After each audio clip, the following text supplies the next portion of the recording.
Life as a Slave. Introduction. Howdy, how are you doing? My name is Tneecy. I was born on March 8, 1842. I was born a slave, and every day I worked hard, no break, thinking that I would die being a slave. But I was wrong about that until I escaped on the day of October 2nd, 1865. I was pretty young. Today I will tell you about the hardship and pain I went through as a slave. Time and place. When I was younger, they would tell stories to us blacks and how we became slaves. Here's how it goes. By 1830, 2 million blacks were in the U.S. with a net worth of over $1 billion, and 75% of Southern whites owned slaves. Crazy, right? But luckily, by 1865, the 13th Amendment abolished slavery in all the U.S. Weeping times. Ugh, I just hate remembering this time. The weeping time was more than difficult. It was pouring outside. They would say it was like the heavens was crying. To watch those 436 men, women, and children get taken away and sold like they were nothing. When the mothers were separated from their children was the hardest part. They were hollering and crying a lot. Ain't nothing like a mama's love. And in my opinion, I guess that's why they call it the weeping times. Religion. We have many religions.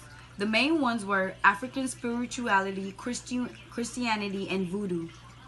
I was raised in a Christian home, so that's what I would practice.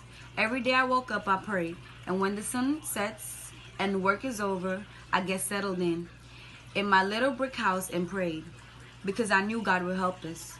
My mama was the friend of an old man they called Nat Turner. He was a religious leader in the slave community. One day, my mama was running, panting, and sweating real bad.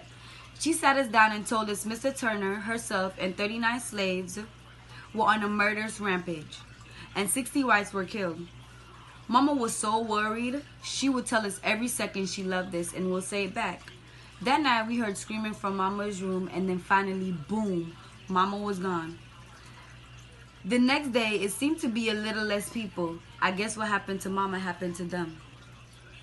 Slave codes. If you know you are going to do something a slave shouldn't do, don't get caught, because terrible things will be done to you, like they did to my mama. For murder, you can get assassinated. For robbery, same as murder. And for associating with whites, you could get slashed. One time, my old slave master wanted to have sex with me. I was 17 at the time, and I refused, but he wouldn't budge. And when I took a shot and swung at him, all hell broke. I was beaten for hours, and my right thumb was cut off, so things were hard to grasp after that. Underground Railroad. After the thumb situation, I was told about the Underground Railroad. And this was not a railroad where trains ran on. In fact, it was a secret code. Miss Walker told me about it a week before she died. She was caught trying to escape to go to freedom. One night, I was laying in my squeaky bed thinking about what I was told. I started to pack last minute. I had to hurry before morning came. I was also given a map by Miss Walker, so I followed it.